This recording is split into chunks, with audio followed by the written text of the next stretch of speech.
Hello, everybody, and welcome to Bright Weird. Interesting subject, this one. Now, I'm not saying that any of what I'm about to tell you is true. It's merely designed to get you thinking. This is the allegorical Atlantis.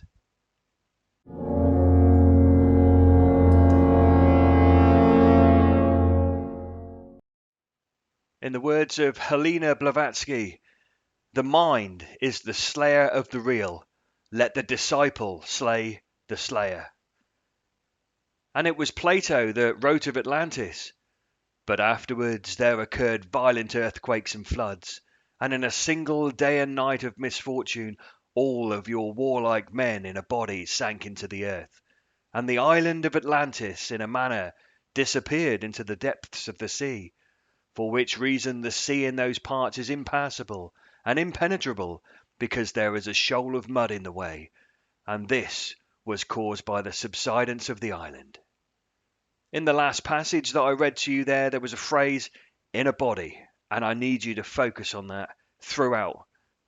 Let's just consider for a moment that Atlantis is an allegory for an age of enlightenment in the far distant past, which abruptly ended with the enslavement of all mankind. Plato received the Atlantis story from a family heirloom, a text passed down to him from a distant ancestor called Solon, who lived 200 years previously. What Solon wrote about Atlantis he received from Egyptian priests in a mystery school in the city of Sais. Solon spoke to an old priest who told him how 9,000 years before, a power named Atlantis had fought against Europe and Asia. It is likely the story given to Solon was veiled in allegory, as only the highest priests would know the truth. As always in mystery schools, the initiate, Solon in this case, is given allegories and substituted secrets. To become the highest of priests would take a lifetime, and we know that Solon did not spend his entire life in Sais. So Solon's interpretation of the Atlantis story was likely a literal understanding of an allegorical story or substituted secret given to him by the priests in Sais. While reading a book recently called The Middle Pillar by Israel Regardie, it crossed my mind that perhaps the four rings or islands of Atlantis may correspond to the four levels of consciousness in a human being, or the four worlds detailed in the Theosophical Kabbalah of the Hebrews.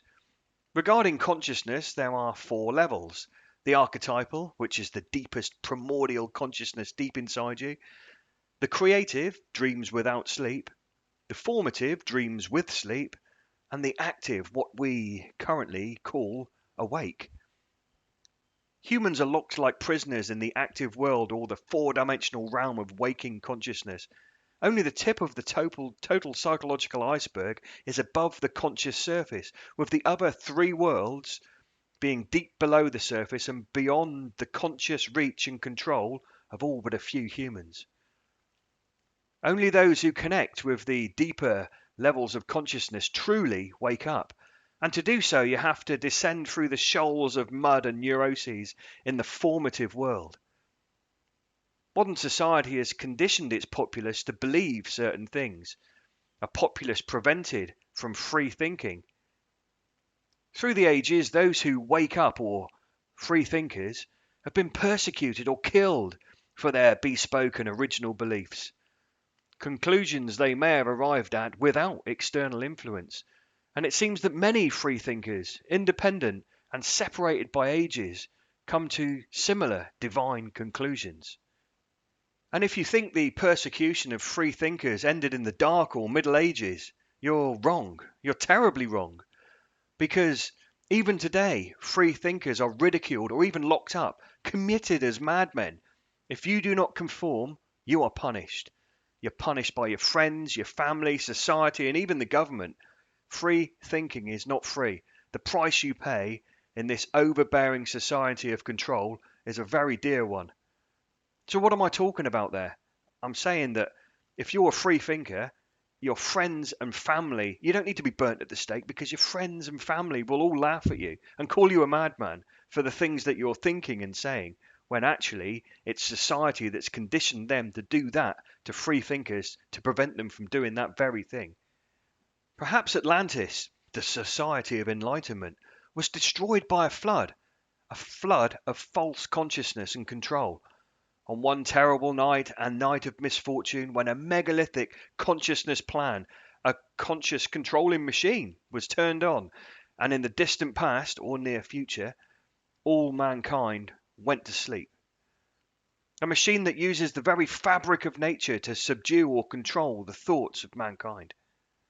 And yes, that means that tens of thousands of years ago, there would have had to have been an industrial or technological society. And if you doubt that, just stop and think for a moment, because it's only taken us 300 years to reach this fragile pinnacle of nonsense, which is the modern world we live in today. So stop thinking what you've been told and consider, how many times has man reached a technological level before? Has it happened? Could it have happened? Are we being told lies? So perhaps in pursuit of total control by a few, perhaps a machine or plan was put in place, and on a single day and night of misfortune, all of humanity disappeared into the depths of consciousness, and the higher yet deeper enlightened levels of consciousness inside all of us became impassable and impenetrable because there was a shoal of mud or confusion blocking the route from the active to the archetypal. In the Bible, according to Genesis 11:7, the Babylonians, they wanted to make a name for themselves by building a mighty city and a huge tower, the Tower of Babel, with its top in the heavens. Now, apparently God disrupted the work by so confusing the language of the workers so they could no longer understand one another. And the Lord said, if they have begun to do this as one people speaking the same language, then nothing they would devise will be beyond them. Come, let us go down and confuse their language, so they will not understand one another's speech. So the Lord scattered them from there over the face of the earth, and they stopped building the city and the tower. Just consider those words for a moment. So the Atlantis story tells us of a great civilization who were getting too big and too clever and too cocky for their own good. And the Babylonian story here is the same deal. They were getting too big and they were on the verge of doing the very things that gods can do. Could these two stories be the same story? Substituted stories with exactly the same meaning, a different allegorical description for the same story. When Jesus died to save all mankind, this story could very well be referring to the death of the ego, thus casting off the veil and clearing the subconscious route to the divine archetypal within all of us. Perhaps if all mankind were to kill the ego, we could all step into the light together. To again find Atlantis or enlightenment, mankind must step together into the light. For Atlantis to return, we must all unlearn what we have learned, or rather been force-fed. And as disciples, slay the slayer, and finally again see the real world, see the whole of creation together as one. All right, I put my hands up. Now, I'm not saying that anything of what I've said there is absolutely real or got any bearing on reality whatsoever. The whole purpose of this lecture was to get you thinking about the world around you in a slightly different manner. I'm Steve. This has been Bright Weird. Thanks for watching.